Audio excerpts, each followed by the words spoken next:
श्री शिवाय नमस्तुभ्यं भक्तों, जय श्री कृष्णा। स्वागत है आप सबका हमारे YouTube चैनल में। सभी भक्तों को मकर संक्रांति के पावन पर्व की हार्दिक शुभकामनाएं।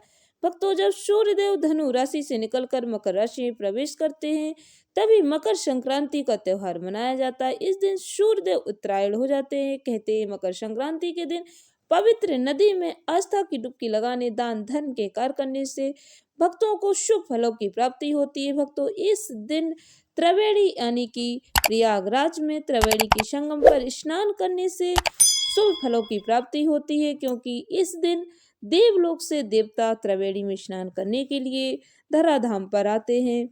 भक्तों, मकर संक्रांति की तिथि को लेकर इस बार कंफ्यूजन बना हुआ है कि मकर संक्रांति 14 जनवरी को मनाई जाएगी कि या फिर 15 जनवरी को। ध्यान से श्रवण करें भक्तों। पूजा और स्नान दान का शुभ मुहूर्त।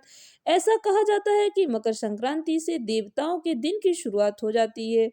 इस दिन से भक्तों खरमास समाप्त हो जाता है। शुभ कार्य, गृह प्रवेश, विवाह इत्यादि मांगलिक कार्यों पर लगी हुई रोक समाप्त हो जाती है और मांगलिक कार्य शुरू हो जाते हैं।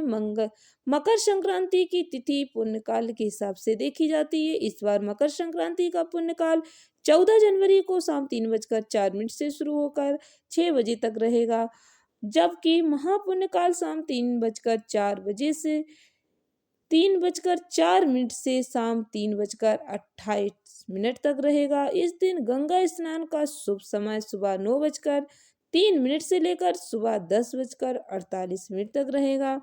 मकर संक्रांति पर सूर्यदेव की पूजा का विशेष महत्व बताया गया है। इस दिन भक्तों सूर्योदय से पहले जागने का प्रयास करें। सूर्योदय से पहले जाकर नित्य कर्मों से निवृत्त होकर शुभ मुहूर्त में, यदि आप किसी नदी में स्नान नहीं कर पाते तो घर में ही गंगा जल मिलाकर या फिर काले तिल मिलाकर गंगा जल मिलाकर स्नान करें। इसके बाद तांबे के पात्र में जल, लाल पुष्प, अक्षत, तिल डालकर सूर्य देव को अर्पित करें। इस समय ओम सूर्याय नमः, ओम घृणी सूर्याय नमः मंत्र का जाप अवश्य करें।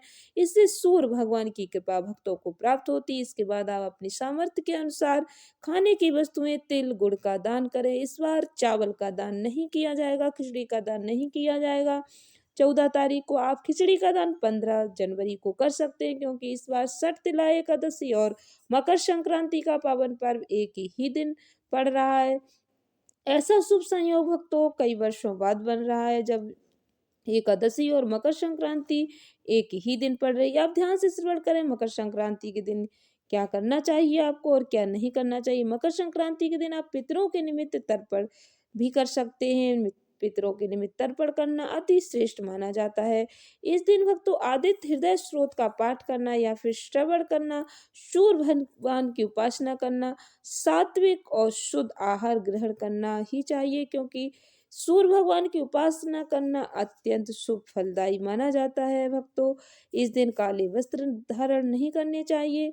इस दिन भक्तों झूठ नहीं बोलना चाहिए, तामसिक भोजन नहीं करना चाहिए, किसी से लड़ाई झगड़ा नहीं करना चाहिए।